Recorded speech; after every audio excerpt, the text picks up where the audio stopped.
ஐயா அவர்களின் நினைவுகளை பகிர்ந்து கொள்ள நம்மோடு நினைக்கிறார் இந்திய கம்யூனிஸ்ட் கட்சியைச் சேர்ந்த திரு மகேந்திரன் அவர்கள். வணக்கம் மகேந்திரன் சார். தகைசால் தமிழருடைய இழப்பு என்பது ஒட்டுமொத்த மக்களையும் பெரும் அதிர்ச்சியை ஏற்படுத்தி இருக்கிறது சார். ஐயா பற்றிய நினைவுகள் உங்களுக்குள்ள பல உண்டு, அதுல ஒரு சில நினைவுகளை பகிர்ந்து கொள்ளலாமா? ரொம்ப ஒரு வாழ்வினுடைய மிக உன்னதமான ஒரு தலைவர்களை நாம் நூல்களில் படிக்கிறோம் அல்லது மற்றவங்க அவங்களுடைய புகழை கேட்டு தெரிந்து கொள்கிறோம். ஆனால் என்னை பொறுத்தவரையில் கடந்த 40 ஆண்டு காலமாக அந்த ஒரு மாபெரும் தலைவரோடு இணைந்து வாழ்ந்தவர். அவருடைய அரசியல் வாழ்வினுடைய கடைசி பகுதி முழுவதும் நான் இருந்திருக்கிறேன். இந்திய கம்யூனிஸ்ட் கட்சியினுடைய மாநில செயலாளராக அவர் 12 ஆண்டுகள் இருந்தார். நான் துணை செயலாளராக அவரிடம் பணியாற்றினேன் 12 ஆண்டுகள். அவருடைய அரசியல் ஒரு எளிய ஒடுக்கப்பட்ட மக்களுக்கான அரசியல். எல்லா நேரங்களிலும் எல்லா இடங்களிலும் அந்த எளிய மக்களுடைய பாதிப்பை பற்றி தான் அவர் கவனத்தில் கொள்வார். அவருடைய வாழ்க்கை கிட்டத்தட்ட அந்த மாதிரி ஒரு எளிய வாழ்க்கையை வேற யாரும் வாழ முடியாது. ஆனால் அப்படி வாழ்ந்த அவர் இந்த மண்ணில் சந்தித்த நிகழ்ச்சிகள் என்பது சாதாரணமான நிகழ்ச்சிகள் அல்ல. இந்திய கம்யூனிஸ்ட் கட்சியினுடைய ஒரு தீவிரவாத செயல்பாடுகளில் ஈடுபட்ட அவர் 1940களில் கிட்டத்தட்ட அப்ப அவருக்கு வயசு 23. அவருக்கு தூக்கு தண்டனை தருவார்களோ என்ற அச்சம் பலருக்கும் இருந்தது. அன்னைக்கு அவர் தூக்குல போயிருந்தாருனாக்க வருஷங்கள் பல கழிந்திருக்கும். இன்னைக்கு அவர் 100 வயதை தாண்டி தன்னுடைய காலத்தை அவர் நிறைவு செய்திருக்கிறார். சிறை வாழ்க்கை அப்படின்னு பார்க்கும்போது 23 வயசுல அவருக்கு 18 ஆண்டுகள் சிறை தண்டனை வழங்கப்பட்டது. 12 ஆண்டுகள் ஆயுள் தண்டனை, 6 ஆண்டுகள் வெடிகுண்டுகளை வைத்திருந்தார், விநியோகம் செய்தார் என்பதற்கான அந்த தண்டனை வழங்கப்பட்டிருந்தது. ஆனாலும் சுதந்திர இந்தியாவில் சுதந்திரம் பெற்றதற்கு பிறகு அது 10 ஆண்டுகளாக குறைக்கப்பட்டு கிட்டத்தட்ட ஒரு 10 ஆண்டுகளுக்கு மேல் சிறைவாசத்தை அனுபவித்தவர். இவரை போல கடுமையான சித்திரவதையை அனுபவித்தவர்கள் வேற யாருமே கிடையாது. இந்திய கம்யூனிஸ்ட் கட்சியினுடைய தலைவர்கள் இந்தியா முழுவதும் எங்கிருக்கிறார்கள் என்று கேட்டு கிட்டத்தட்ட 1.5 ஆண்டு காலம் விசாரணை கைதியாக அவரை வைத்து ஒவ்வொரு இடங்களிலும் அவர் சித்திரவதை செய்யப்பட்டார். அவர் புளியக்குறிச்சி என்ற ஒரு கிராமத்தில் தான், அதுவும் ஒடுக்கப்பட்ட மக்கள் வாழக்கூடிய ஒரு கிராமத்தில கைது செய்கிற போது அவருடைய கையில 4 வெடிகுண்டுகள் இருந்ததாக போலீஸ்காரர்கள் குறிப்புகளில் பதிவு செய்து வைத்துள்ளார்கள். அதுக்கு பிற்பாடு ஏகப்பட்ட துயரங்கள், வேதனைகள் இவை எல்லாவற்றையும் அனுபவித்து அவர் நடத்தின போராட்டங்கள் சாதாரண போராட்டம் அல்ல. நிலைமீட்சி போராட்டத்தை நடத்தி உழுபவனுக்கு இன்று இந்தியா முழுவதும் குறிப்பாக காவேரி கரையிலும் அதே போல தாமிரபரணி கரையிலும் நிலம் வைத்திருக்கிறார்கள் என்று சொன்னால் அதில் அவரும் மற்ற தோழர்களும் இணைந்து நடத்திய போராட்டம் தான் முக்கியமான ஒரு போராட்டமாக இருக்கிறது. அதற்கு பிறகு கடனாநதி என்ற ஒரு நதி ஒரு பெரும் வெள்ளத்தால் சேதங்களை உருவாக்கி கொண்டிருந்தது. வறட்சி காலத்தில் மக்களுக்கு மிகப்பெரிய பாதிப்பும் அந்த பகுதியில் இருந்தது. அங்கு ஒரு அணை கட்ட வேண்டும் என்பதற்காக ஒரு சாகுமுறை உண்ணாவிரதம் இருந்து காமராஜர் முதலமைச்சராக இருந்த காலத்திலே அதை அவர் நிறைவேற்றினார். அதே போல கடன் ஜப்தி என்று எத்தனையோ போராட்டங்கள். காவிரியும் கங்கையும் இணைக்க வேண்டும் என்பது அவருடைய கோரிக்கைகளில் ஒன்று. காவிரி நீரை கர்நாடக அரசு தர வேண்டும் என்பதற்காக மிக நீண்ட போராட்டத்தை எல்லாம் அவர் தொடர்ந்து நடத்தி கொண்டிருந்தார்.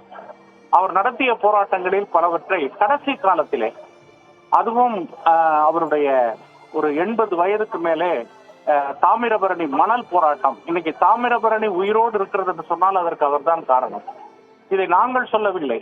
நீதிமன்றத்திலே அவர் வழக்கு தொடுத்து அதற்கான ஆதாரங்களை முன்வைத்த போது மதுரையினுடைய நீதிமன்றமே, அதுல நாகமுத்து, பானுமதி ஆகியோர் அடங்கிய அந்த நீதிமன்றமே மிக தெளிவான ஒரு கருத்தை அறிவித்தது. இவருடைய முயற்சியால் தான் அது நிறுத்த முடியும் என்பதற்கு மணல் அள்ளக்கூடாது என்கின்ற உத்தரவையும் பிறப்பித்தார்கள். அதே போல நம்முடைய கரூர் பக்கத்துல புகழூரிலே மிகப்பெரிய அளவிலே மணல் மாஃபியாக்களை எதிர்த்து களத்தில் நின்றார். நானும் அவர் கூட அப்ப போயிருந்தேன். அவர்களில் சிலர் இவரை கூட தாக்கி விட்டார்கள். அந்த அளவுக்கு கடுமையான காலங்களை எல்லாம் அவர் சந்தித்து நின்றவர். இலங்கை தமிழர்கள் பாதிக்கப்பட்ட போது இந்திய கம்யூனிஸ்ட் கட்சியை, அகில இந்திய தலைமையை, ஈழத்த மக்களின் மீது வெடிகுண்டு போடக்கூடாது, வெடிகுண்டுகள் போடக்கூடாது என்பதற்கான ஒரு உத்தரவை பிறப்பித்தவர். இது எல்லாவற்றையும் தாண்டி இப்படிப்பட்ட ஒரு எளிய மனிதரை யாராலும் பார்க்க முடியாது. இந்திய வரலாற்றிலே, தமிழக வரலாற்றிலே ஊழல், லஞ்சம் என்கின்ற சிந்தனைகள் பக்கத்தில் கூட வர முடியாத அளவிற்கு ஒரு எளிய தமிழ்நாட்டை சார்ந்த ஒரு கிராமத்தில் வாழக்கூடிய ஒரு மனிதன் எப்படி வாழ்வானோ அதே போல ஒரு வாழ்க்கையை தான் அவர் அமைத்துக் கொண்டார். இத்தனைக்கும் அவர் ரொம்ப ஏழை குடும்பத்துல பிறந்தவர்லாம் இல்ல. அவங்க அப்பா பிரிட்டிஷ் காலத்திலேயே நீதிமன்றத்தில் ஜூரியாக இருந்தவர். அவங்க அண்ணன் முத்துராமலிங்கம் என்கின்ற அந்த பெரியவர் சுங்க இலாக்காவினுடைய துணை கலெக்டராகவே அந்த காலத்துல இருந்தவர். அப்படிப்பட்ட ஒரு பெரிய குடும்பத்தில் இருந்தவர் ஒரு காந்தியை போல ஒரு சுய கட்டுப்பாடு, ஒரு எளிமை. இன்னைக்கு அரசியல்வாதிகள்ல யாராவது தன்னுடைய துணியை தாங்களே துவைத்து அணிந்து கொள்வதை நீங்கள் பார்த்திருக்க முடியாது. அவர் துணிய பல காலம் அவர் உடம்புக்கு முடியாம போன போது கொஞ்சம் மாறுதல் வந்தது. ஆரம்ப காலங்களில் எல்லாம் நான் அவரோடு பார்க்கிற போது ஒவ்வொரு நாளும் அவர் உடுத்தி இருந்த துணியை அவரே துவைத்து கட்டிக்கொள்வார். அதே போல கட்சி அவருக்கு 1 கோடி ரூபாய் தந்த போது அதை அப்படியே கட்சி கொடுத்தாரு. அதே போல தமிழக அரசு அவருக்கு வழங்கிய விருதுகளின் தொகை எல்லாவற்றையும் கட்சிக்கும் ஒடுக்கப்பட்ட மக்களுக்குமான விஷயமாகத்தான் அவர் கொடுத்தார். மற்றொன்றையும் நான் இந்த நேரத்தில் சொல்ல வேண்டும். ஒரு ஜாதி கலவரம் கொழுந்துவிட்டு எரிந்த 1995ஆம் ஆண்டிலே அவருடைய மாமனார் கொல்லப்பட்டார். அப்ப அவருக்கு வயசு 84 வயது சார்ந்த ஒரு கம்யூனிஸ்ட். அவர் ஜாதி மதங்கள் எல்லாம் வேண்டாம் என்று நின்றவர். ஆனால் அந்த ஜாதியில அவ்வளவு கொண்டுட்டாங்க, அதுக்காக இணையாக இந்த ஜாதியில் கொள்ள வேண்டும் என்று அந்த வயதான கம்யூனிஸ்டை கொண்டார்கள். அவர் தன்னோட நல்லக்கண் அவர்களுடைய மாமனார். அது மத கலவரமாக, ஜாதி கலவரமாக மாறிவிடக் கூடாது என்பதற்காக அந்த பகைமையை மாற்றுவதற்கு, 2 சமூகங்களையும் ஒருங்கிணைப்பதற்கு நம்முடைய தென் மாவட்டங்களில் அமைதி பேரணியை கம்யூனிஸ்ட் கட்சியின் மூலமாக நடத்தியவர் அருமை தலைவர் நல்லக்கண். அதே போல இவருடைய வாழ்வினுடைய பல பக்கங்கள் 2 நூற்றாண்டுகளில் அவர் வாழ்ந்திருக்கிறார். 20வது நூற்றாண்டு, 21வது நூற்றாண்டு, 2 நூற்றாண்டினுடைய செழுமையான அனுபவங்களை பெற்ற ஒரு மூத்த கம்யூனிஸ்ட் தலைவர்.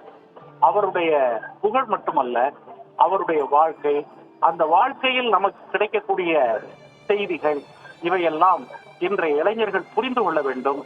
எதிர்காலத்தில் அந்த நேர்மையையும் ஒரு தூய்மையான அரசியலையும் தமிழகத்தில் உருவாக்குவதற்கு ஒவ்வொருவரும் பாடுபட வேண்டும். அதுதான் மறைந்த மாபெரும் தலைவர் நல்லக்கண் அவர்களுக்கு நாம் செலுத்தக்கூடிய அஞ்சலியாக இருக்க முடியும். தோழர் நல்லக்கண் அவர்களுடைய புகழ் ஓங்குக, நீடூடி வாழ்க, புரட்சி ஓங்குக என்பதோடு என்னுடைய இந்த மரண உரையை, என்னுடைய இரங்கல் உரையை நிறைவு செய்து கொள்கிறேன்.